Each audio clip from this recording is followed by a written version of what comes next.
दोस्तों समय बड़ा बलवान है। वो जॉर्ज सोरोस जिसके खिलाफ सरकारें हाथ लगाने से भी डरती थी। कारण था इसको दुनिया की सबसे मजबूत सरकार यानी अमेरिकन गवर्नमेंट पर इसका शिकंजा बड़ा मजबूत था। आप देख सकते हैं बाइडेन साहब जाते जाते जॉर्ज सोरोस को हाईएस्ट सिविलियन ऑनर देके जाते हैं। अब दोस्तों लेकिन समय बदल चुका है। अब जॉर्ज सोरोस की भी मानो जैसे उल्टी गिनती शुरू हो रही है। वो इकोसिस्टम जो इसने दुनिया में बनाया है और साथ ही साथ भारत में बनाया है, अब इन सभी की उल्टी गिनती शुरू हो गई है क्योंकि सरकार अब डायरेक्टली सोरोस के ऊपर कार्रवाई शुरू कर रही है। आप देख सकते हैं दोस्तों ईडी के रेड शुरू हो चुके हैं और वो भी जॉर्ज सोरोस के ऊपर। जी हां, सोरोस फाउंडेशन के ऊपर ईडी रेड चल रहे हैं और उससे जुड़े हुए जितने भी एनजीओज हैं जिनको आजकल सोरोस गैंग कहा जाता है, उन सभी पर और उनके एम्प्लॉइज पर इस वक्त ईडी रेड चल रहा है। जी हां दोस्तों, ये बेंगलुरु में हो रहा है और अभी भी चल रहा है जब मैं ये वीडियो बना रहा हूं। तो दोस्तों यहां पे अगर आप देखें तो सोरोस ऐसा नहीं है सिर्फ भारत को ही कहीं ना कहीं अनस्टेबल डिस्टेबलाइज ये सब करने का प्रयास करता है। ये अगर आप देखें तो दुनिया की सरकारें, जितनी भी सरकारें, आप फिर इटली की देखें, जॉर्जिया मेलोनी भी बोल चुकी हैं इसके खिलाफ हमें कोई लॉ बनाना चाहिए। फिर आप देखें तो सेम यूएस में भी जो अभी राइट लीनिंग सरकार ट्रंप की है वो भी इसकी बात हमेशा करते रहे और क्यों ना कहें। अगर आप देखें तो इसका मॉडस ऑपरेंडाई बड़ा सरल है जिसके अंतर्गत किया यूं जाता है कि अगर आप देखें तो ये हमास प्रोटेस्टर्स की बात हो रही है कि पहली बार आओगे एक हमें फिल्म्ड प्रोटेस्ट करना है हमास के लिए तो $200 मिलेगा, अगली बार आओगे तो $1000 मिलेगा। और इस प्रकार से प्रोटेस्ट का मॉडल इसने बनाया है जो कि ग्लोबली मीडिया में इसके लोग जुड़े रहते हैं जो इसे कवर करते हैं और एक प्रकार से इंटरनेशनल प्रेशर बनाया जाता है। यूएस में इसकी सरकार होती है जो कि जिस भी देश में इस प्रकार का प्रोटेस्ट हो रहा है उसमें सरकार को कॉर्नर, वहां की रूलिंग सरकार को कॉर्नर करने का प्रयास करती है। तो यहां पे आप देख सकते हैं पेड प्रोटेस्ट का मॉडल दुनिया में कह सकते हैं आप इसके वो पायोनियर हैं और यहां पे सेम मॉडल भारत में भी हमने देखा है। दिल्ली राइट्स चार्जशीट में साफ साफ कहा गया था कि विमेन प्रोटेस्टर्स जो थी उनको डेली वेजेस दिए जाते थे। शाहीन बाग में जो प्रोटेस्टर्स थे जो एनटीसीएए प्रोटेस्ट कर रहे थे उसमें उनका कहना है कि ये सभी को पैसा दिया जाता था और एक प्रकार से विमेन को एक जेंडर कवर दिया जाता था कि ये प्रोटेस्ट की कराने वाली महिलाएं हैं, पीछे से कोई और ऑर्गेनाइज कर रहा था। सेक्युलर कवर दिया जा रहा था पीछे कहीं ना कहीं। अगर आप देखें तो वही रेडिकल एजेंडा जो कि दिल्ली दंगों में उभर के आया, इस प्रकार की बात चार्जशीट कह रही है। तो दोस्तों यहां पे अगर आप देखें तो बड़ा सरल रूल रहा है। जब भी ऐसा होता है तो इन्वेस्टिगेशन का पहला प्रिंसिपल होता है फॉलो दी मनी। अगर आप यूएस में भी ऐसे प्रोटेस्ट को फॉलो करें, इंडिया में भी ऐसे प्रोटेस्ट को फॉलो करें, तो जब भी मनी को फॉलो करते हैं तो मनी को फॉलो करते करते आपको कहीं ना कहीं ये व्यक्ति दिख जाते हैं और इनके साथ आता है ओपन सोसाइटी फाउंडेशन। तो अब दोस्तों इसी ओपन सोसाइटी फाउंडेशन के खिलाफ अगर आप देखें तो इस वक्त ईडी रेड कर रही है। उस ओएसएफ से जुड़े हुए बाकी संस्थाएं जैसे एमनेस्टी इंटरनेशनल, उसके खिलाफ इस वक्त रेड चल रहा है। वैसे ही ह्यूमन राइट्स वॉच, उसके खिलाफ इस वक्त रेड चल रहा है।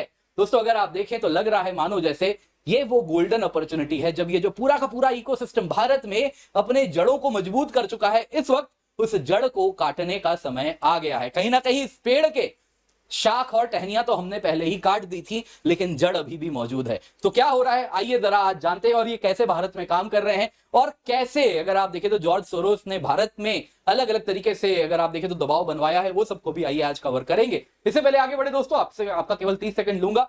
फ्लैट 60% ऑफ आपके लिए हम लेकर के आए हैं। 22,999 रुपए में 15 महीने की सब्सक्रिप्शन मिल रही है on using the code KC10। जल्दी से जाएं, जाके जुड़े, लिमिटेड पीरियड ऑफर है। Complete GS, complete CSAT, prelims test series, mains test series with evaluation आपको इस अफोर्डेबल प्राइस पर मिल रहा है। और दुनिया का अगर आप देखें तो भारत में जो बेस्ट क्वालिटी एजुकेशन है यूपीएससी सीएससी का, वो यहां पर आपको हम दे रहे हैं। तो आप निश्चिंत होकर जुड़ जाएं। सबसे पहले दोस्तों देखते हैं लेटेस्ट ईडी रेड्स क्या है। तो इन्फोर्समेंट डायरेक्टोरेट ने ट्यूसडे को जॉर्ज सोरोस के जो ओपन सोसाइटी फाउंडेशन है उन सभी के ऑफिसेज पर आज रेड डाली है। इसके सिवा अगर आप देखें तो अन्य एनजीओ जो कि ओपन सोसाइटी फाउंडेशन से भी कैसे भी अगर कहीं से भी उनका रिश्ता है तो उनके खिलाफ भी रेड डाले गए हैं। जिसमें अगर आप देखें तो अन्य एनजीओ में जो एमनेस्टी इंटरनेशनल है वहां पे जो उसके, क्योंकि एमनेस्टी इंटरनेशनल तो बंद हो गई, तो उसके जो फॉर्मर एम्प्लॉइज थे वो ना सोचे कि एमनेस्टी बंद हो गई तो तुम्हारे काले कृत्य छुप जाएंगे। यहाँ पे ईडी का कहना बड़ा सरल है। तो अगर आप एमनेस्टी इंटरनेशनल के फॉर्मर एम्प्लॉय भी हैं तो भी उनके खिलाफ रेड डाला गया है। वैसे ही अगर आप देखें तो इनके बैंक अकाउंट्स पहले ही फ्रीज हो गए थे। और अगर आप देखें तो दूसरी संस्था यहाँ पे ह्यूमन राइट्स वॉच है जिनके करंट एम्प्लॉइज, उनके खिलाफ भी इस वक्त अगर आप देखें तो इन्वेस्टिगेशन चल रही है। रेड्स ऑलरेडी इस वक्त चल रहे हैं। ऑफिशियल्स ने अगर आप देखें तो फेमा के वायलेशन के आरोप में, फॉरेन एक्सचेंज मैनेजमेंट एक्ट, इसके वायलेशन के आरोप में ये सारे ईडी ने रेड्स डाले हैं। एमनेस्टी का इंडिया ऑफिस, एचआरडब्ल्यू, दोनों ने ही रिपोर्टेडली सोरोस के ओपन सोसाइटी फाउंडेशन से पास्ट में पैसे लिए हैं, तो इसलिए वो भी घिर रहे हैं। अब ओएसएफ ने क्या किया है, वहां पे क्या हो रहा है इस रेड में, आइए जरा देखते हैं। ऑफिशियल्स का कहना है, देखिए दोस्तों, जो ओपन सोसाइटी फाउंडेशन है, इसके जो इंडिविजुअल्स हैं इनसे जुड़े हुए, अगर आप देखें तो उनके खिलाफ इस वक्त रेड चल रहा है। कारण है ओएसएफ ने कहीं ना कहीं अगर आप देखें तो भारत के फॉरेन एक्सचेंज मैनेजमेंट एक्ट का वायलेशन किया है। हुआ यूं दोस्तों, आइए आपको जरा बताता हूं। अगर आप देखें तो अभी बैंगलोर में 8 प्रीमाइसेस में रेड्स इस वक्त चल रहे हैं। कारण है कि फेमा का फॉरेन एक्सचेंज मैनेजमेंट एक्ट का कॉन्ट्रावेंशन हुआ है सोरोस के इकोनॉमिक डेवलपमेंट फंड के द्वारा, और दूसरी संस्था है सोरोस की ही ओपन सोसाइटी फाउंडेशन के द्वारा। अब क्या हुआ है आइए जरा आपको बताता हूं। हुआ यूं था दोस्तों, 2016 में सोरोस के ओपन सोसाइटी फाउंडेशन को फेमा के अंतर्गत प्रायर रेफरेंस कैटेगरी में डाल दिया था मिनिस्ट्री ऑफ होम अफेयर्स ने, जिसका मतलब यह होता है कि यदि सोरोस के ओपन सोसाइटी फाउंडेशन को कोई भी पैसा लाना है विदेश से, तो वो कहां खर्च कर रहा है उसको कहीं ना कहीं उसके ऊपर भारत सरकार निगरानी रखेगी। तो रिस्ट्रिक्टेड था उसके लिए पैसा लाना, कहीं ना कहीं अगर आप देखें तो अनरेगुलेटेड डोनेशंस ये एनजीओस को नहीं दे सकता था, भारत सरकार की नजर रहती थी। तो अब क्या करे ओपन सोसाइटी फाउंडेशन, तो इसने पहले जो डायरेक्टली ये इन सारी संस्थाओं को पैसा देता था, human rights watch, amnesty international, वो फर्दर फिर पैसा अगर आप देखें तो दुनिया में पीस स्थापित करने के लिए स्प्रेड करते थे, आप भी जानते हैं। तो वो पैसा पहले डायरेक्टली आता था, लेकिन जैसे ही भारत सरकार ने पहला शिकंजा कसा था 2016 में प्रायर रेफरेंस कैटेगरी में डालने के बाद, ये तार जो इनको जोड़ता था वो टूट गया था। तो इसके लिए ओपन सोसाइटी फाउंडेशन ने क्या किया, अपनी कुछ सब्सिडरीज भारत में लगा दी। ABC नाम नहीं लेते हैं, कुछ सब्सिडरीज इस प्रकार से लगा दी। और ये जो सब्सिडरीज थी अगर आप देखें तो इन्होंने बाहर से, विदेश से पैसा लाना शुरू किया एफडीआई के नाम पे, कंसल्टेंसी फीस के नाम पे, कि ए में पैसा आया, बोले कि विदेशी एफडीआई आ रहा है, बी में पैसा आया, कहा कि नहीं जी जर्मनी की एक एनजीओ है, उसको इसने कुछ कंसल्टेंसी प्रोवाइड की है, उसके लिए पैसे आ रहे हैं। और इस तरीके से पैसा राउट किया गया और यह पैसा फिर वापस बाकी संस्थाओं को दिया गया जो वापस पीस फैला रहे थे। ठीक है, अब यहां पे दोस्तों इस तरीके से ईडी का कहना है कि ये जो हमें तार दिख रहा है ये क्लियरली फेमा का कॉन्ट्रावेंशन है, फॉरेन एक्सचेंज मैनेजमेंट एक्ट का वायलेशन है, इसलिए सोरोस की एनजीओ तो अब घिरेगी। इससे पहले आगे बढ़े दोस्तों, याद दिलाना चाहूंगा, अगर आपने अब तक सब्सक्राइब नहीं किया तो सब्सक्राइब बटन, बेल आइकन कृपया करके दबा दे। 4 मिलियन से हम बहुत करीब हैं, तो इसमें हमारी आप सहायता अवश्य करें। आइए दोस्तों देखते हैं, तो अब जरा इन एनजीओ के बारे में देखते हैं जिन पर भी रेड चल रही है। पहला है दोस्तों एमनेस्टी इंटरनेशनल। 2022 में एमनेस्टी इंडिया के जो चीफ थे, ये आकार पटेल साहब, इनके ऊपर 10 करोड़ का जुर्माना लगाया गया था, और जो एनजीओ थी एमनेस्टी, उस पे 51.72 करोड़ का जुर्माना लगाया था। कारण था, तब भी कहा था, इन्होंने foreign contribution regulation act FCRA का वायलेशन किया है।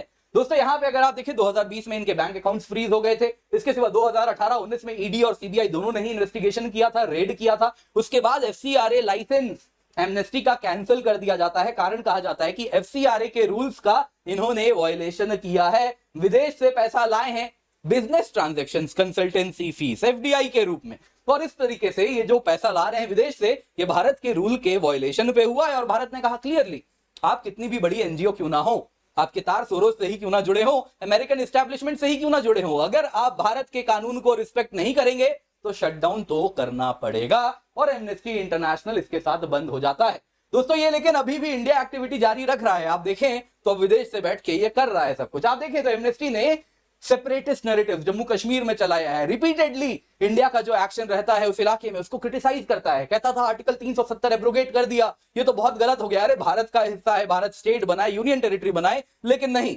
इसका था कि ये गलत है, भारत गलत कर रहा है। 2016 में एमनेस्टी इंडिया ने एक इवेंट ऑर्गेनाइज किया था जिसमें स्लोगन्स लगाए गए थे जो कि सेपरेटिज्म को इंस्पायर कर रहे थे, सेपरेटिस्ट स्लोगन्स थे, और उसके बाद इसके खिलाफ सेडिशन चार्ज भी लगाया गया था। एमनेस्टी ने इंटरनेशनल प्रेशर की बात की, जिसमें कहा विदेशी गवर्नमेंट जो है वो इंडिया में बॉयकॉट करना शुरू करें, और ये सब देखिए कैसे भारत में CAA जैसे कानून आ रहे हैं और ये गलत हो रहा है, इंडिया बॉयकॉट करे। यूके की बड़ी बात उस वक्त भी की गई थी कि भारत में तो रिलीजियस माइनॉरिटी स्पेशली मुस्लिम्स अगर आप देखें तो उनके राइट्स का वायलेशन हो रहा है, जबकि बात यह है भारत वो देश है जहां पे माइनॉरिटीज के लिए इतने स्पेशल फंडामेंटल राइट्स दिए गए हैं जो शायद ही किसी अन्य देश में हैं। तो इस तरीके से अगर आप, और नंबर्स भी दिख रहा है, नंबर्स भी आप देखें तो भारत में माइनॉरिटीज कहीं ना कहीं अगर आप देखें तो ना सिर्फ प्रोटेक्टेड हैं वो तेजी से बढ़ रहे हैं और इससे ज्यादा क्या हो सकता है। लेकिन नहीं, यहां पे नैरेटिव चलाया जा रहा था। आप ये देखिए, जेसीबी जो कि ब्रिटिश कंपनी है, उसके ऊपर दबाव बनाया गया था कि आप कंडेम करें, आपके मशीन से देखिए बुलडोजर बाबा क्या कर रहे हैं, और इस प्रकार से कहा गया था कि जितने भी हैं आपके मशीन से तो पनिश किया जाता है माइनॉरिटीज को। फिर क्या होता है दोस्तों, अगर आप देखें तो यूके के पीएम जेसीबी की बड़ौदा की फैक्ट्री में जाते हैं और जाके इस प्रकार से तस्वीर खिंचा लेते हैं। कहते हैं कि भाई धंधा तो धंधा है, गिन चुन के 2-4 कंपनी ब्रिटेन की चल रही है, उसको भी बंद करवा दोगे तो करेंगे क्या, ऐसा थोड़ी है जेसीबी अकेली एक मशीन बना रही है, और बहुत सारे कॉम्पिटिटर्स हैं। तो खैर ये हालत हुआ था दोस्तों एमनेस्टी का। आइए जरा दूसरी संस्था आपको दिखाते हैं, ये है ह्यूमन राइट्स वॉच, HRW।